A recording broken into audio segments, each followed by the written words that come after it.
嗨，大家好！如果你正在一个平整的路面上行走，突然脚下一空，整个人 no clip 穿墙而出，掉进一个永无止境的黄色房间，地毯又湿又黏，屋顶的空间很压抑，单调的日光灯发出刺耳的嗡鸣，空气中只有发霉的味道。你使劲奔跑，拼命地想寻找出口，却发现自己像是永遠地被留在了原地打轉。更恐怖的是，這種複雜壓抑的空間並不是只有一層，有人說這裡有數百層，甚至上千層，每一層都有着不一樣的規則與致命的危險。這並不是一個可怕的夢境，而是近幾年網絡上一個瘋傳的都市傳說，而且有大量的圖片和視頻資料。2026年呢又被改編成電影，片名呢就叫 Backrooms 後室。根據網絡上的相關討論呢，據說已經有成百上千的人誤入過後室，有些人留下了最後的求救信息，另一些人則永遠消失在了這裡。另外還有一些人成功的把消息傳回到了現實的世界，他們到底是怎麼做到的？是順利逃了出來，還是後世默許他們通過網絡和我們對話？2026年根據這個傳說改編的電影正式上映，再次將後室推向了全球大眾的視野。但除去電影內容之外，網絡上流傳的原版傳說其實更加的陰暗，細節也更加的豐富。那今天我們就把後室這個全球最火的都市傳說，從起源、規則、誤入者的經歷、層級架構和近2年的新發現，完整的講清楚。準備好了嗎？接下來就讓我們一同誤入後室。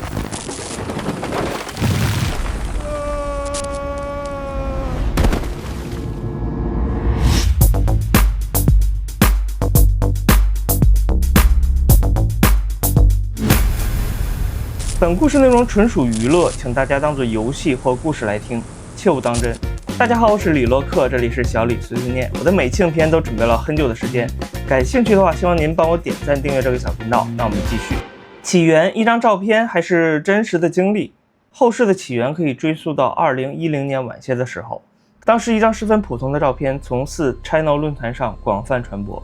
一間空曠的房間，泛黃潮濕的地毯，泛着微弱的反光。一眼望不到頭的長廊被單調的燈光照亮，畫面裡沒有怪物，沒有血腥的場景，卻讓人從心底生出強烈的不安感。很快，這張照片被命名為 The Backrooms。有人說這是某個誤入異次元的人偷偷拍下的真實的照片，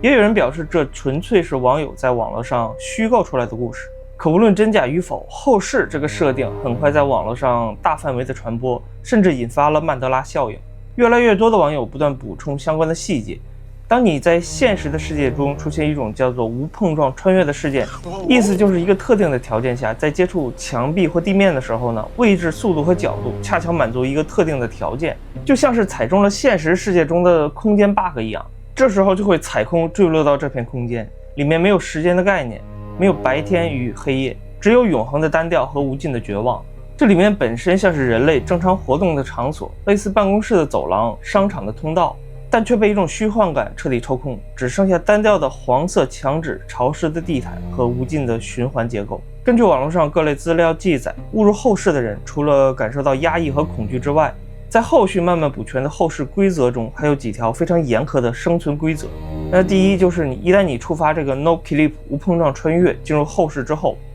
幾乎沒有辦法主動的離開這裡。那第二點就是各個層級之間有着明確的邊界和風格，會隨機發生空間的跳轉，也就是說你進入的下一層不一定是按順序來的。第三，人在這個空間中理智會不斷的消耗衰減，長時間滯留在這裡的人會頻繁的產生幻覺，聽見不存在的聲響，甚至徹底的喪失自我。但是呢，這裡並非完全的沒有出口，可怕的是很多出口的危險程度遠比繼續前行更高。很多傳言就說有一些層級呢看起來並沒有什麼危險，而且分布着很多的出口，但其實呢這裡是最危險的層級之一，也就是傳說中的後室核心 Lower。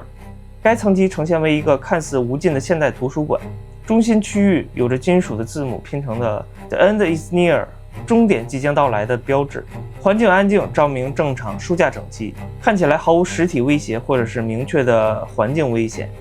仿佛是給流浪者即將逃離後室的獎勵。它就是 Level 601，也被稱作是 The End 終點層。那這個終點的寓意就不是迷宮的終點，而幾乎是命運的終點，因為這些看起來的出口幾乎全都是陷阱，會將人傳送到更深、更致命的區域。那第二個問題，既然生存規則如此的嚴苛，為什麼依舊有人能夠把消息成功的傳回到現實世界？他們究竟用了什麼辦法？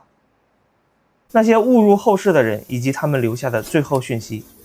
網絡上流傳着不少幸存者的經歷記錄，雖然無法考證真偽，但他們當時留下的話語往往讀起來都挺讓人後怕的。被大家廣泛討論的第一位親歷者就是 Level 0的第一位流浪者，他在論壇上斷斷續續地發布了幾段文字：這裡的燈永遠亮着，不會熄滅，地毯濕漉漉的，踩上去會發出黏膩的聲響。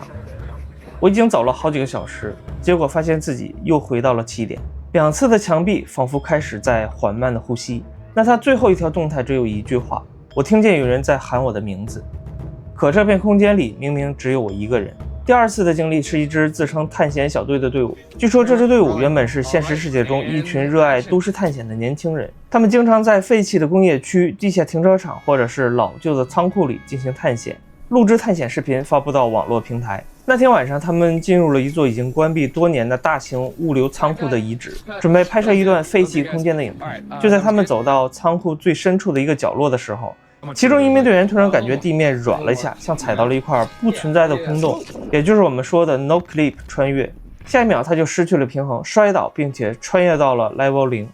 当他重新站穩的时候呢，周圍的環境已經徹底的改變。這裡不再是現實世界的廢棄倉庫，而是一個無盡循環延伸的巨大黃色迷宮。另外還有一支自稱為探險小隊的隊伍，他們通過一種短暫的空間連接的裝置，主動的連接了現實和後世的 Level 0，并且成功的進入到了 Level 1，也就是倉庫層。他們在這一層發現了無數生鏽的貨架和隨機出現的房門。隊伍中有一個人用手機錄下了音頻，向外傳遞消息，聲音裡滿是崩潰的哭腔。我們沿路標記路線，可每往前走一步，所有的標記都會憑空消失。剛剛我好像看見貨架後面有人盯着我，但那根本就不是人類，他們的臉部扭曲變形。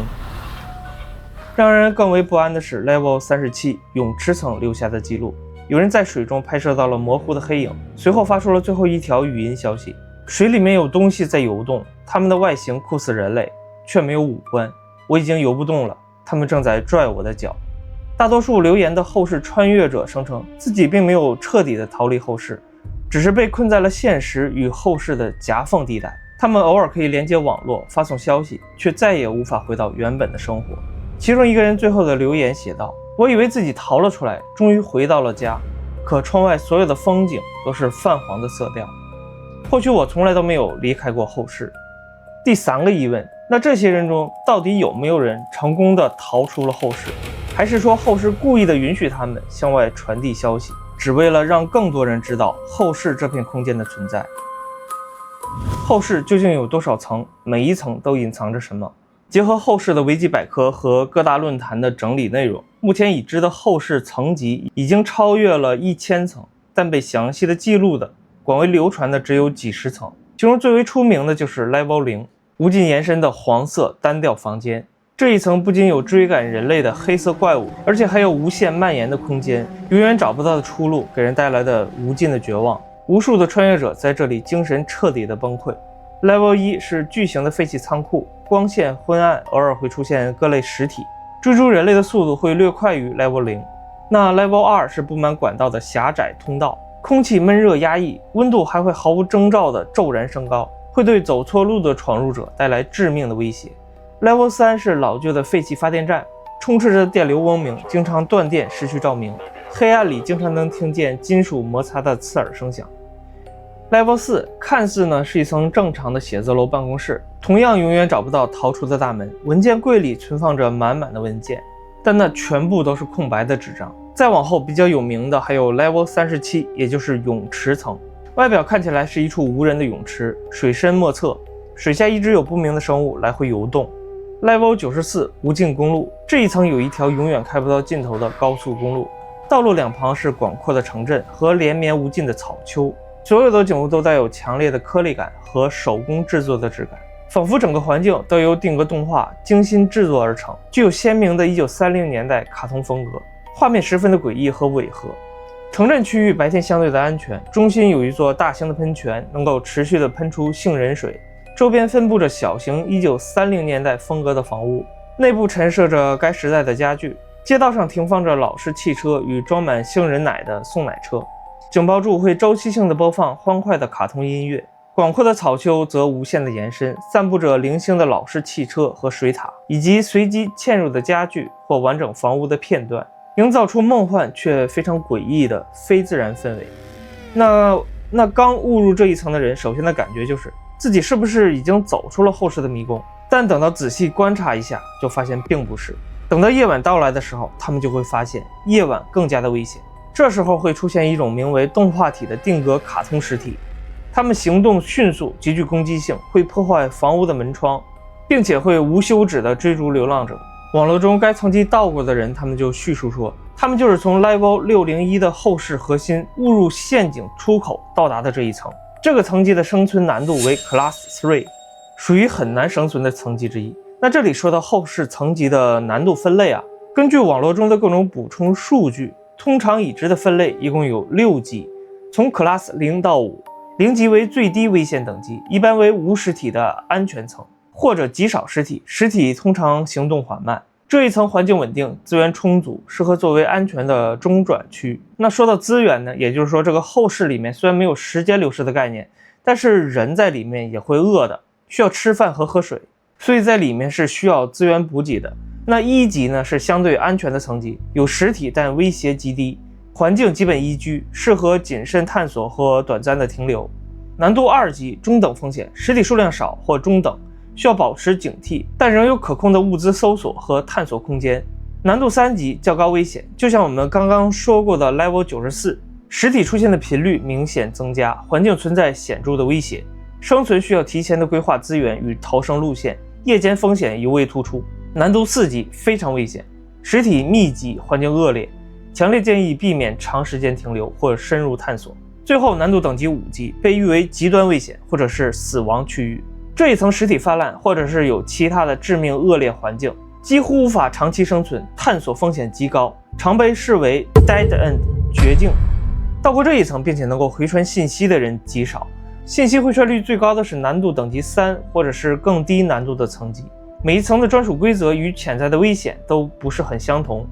部分層級裡的實體可以模仿人類的聲音，引誘流浪者，還有一些会直接發起攻擊，層級之間跳轉完全隨機。如果你找到了一處相对比較安全的层级，但是到了下一层，有可能就被傳送到更深的危險層级。那現在還有一個疑問，如果後世真的存在上千個層级的話，那通往现實的出口究竟在哪一層？還是說這片空間本身就不存在出口呢？網絡上流傳着各種各樣逃離後世的方法，有人說一定要穩住理智，不要快速奔跑，看起來再安全的地方也不要長時间停留。有人说部分特殊的物品，比如说后世最常見的杏仁水，可以在一定程度上保護流浪者遠離實體和幫助恢復體力。還有一種說法就是真正的出口並不藏在某一個空間裡，而是在你發自內心的相信自己能夠回歸現實的那一刻，你的前方就會出現出口。但流傳最廣的結論並不樂觀，這裡說幾乎沒有人能夠真正的逃離後世，那些向外傳遞消息的人可能只是留下了自己最後的經歷記錄，本身可能依舊被困在後世之中。他們在內心相信自己已經回到現實的那一刻，或許只是在精神上完全迷失了自我。也有人提出了更為驚悚的猜想，後世並不是一處具象的空間地點，而是一種精神層面的特殊狀態。當你開始懷疑現實世界的真實性時，其實你已經身處後世了。最後在2026年正式上映的電影《Backroom》中，導演將後世層層疊加的黃色迷宮、陷阱出口與犀利崩壞搬上了大熒幕。請放心，這裡沒有任何的劇透。它讓全球觀眾第一次直觀地感受到那種無處可逃的壓抑與絕望。然而電影的版本往往會加入戲劇化的視覺衝擊和一絲逃脫的希望，而原版的網絡傳說卻更加的殘酷。那些看似安全的出口，永遠是通往深淵的陷阱。無論電影如何詮釋，這個從一張照片開始的都市傳說，又何嘗不是我們的現實社會？它正在悄然映照着我們每個人的內心世界。在快節奏的現代生活中，我們常常像誤入後世的流浪者一樣，在單調重複的日子裡奔走，尋找出口，卻發現自己永遠在原地打轉。那些看似安全的捷徑，加班、刷屏、消費，有時反而成為更深層的陷阱，讓焦慮像潮濕的地毯一樣，悄無聲息地黏住我們的腳步。後世的恐怖不只是來自於那些實體怪物，還來自於那些無處可逃的無力感。當我們開始質疑生活的意義，懷疑自己是否真正活着的時候，或許早已把自己置於精神的後世之中。但也許真正的逃脫並非找到某扇門，而是勇敢地承認自己的迷失，並且選擇重新相信現實的溫度和人與人之間的連接。那感謝各位收看，我是李洛克，這裡是小李碎碎念，請幫我點讚訂閱這個沒幾個人看的小頻道，或者在下方一起討論，你相信後世這個都市傳說真的存在嗎？那我們下期再見。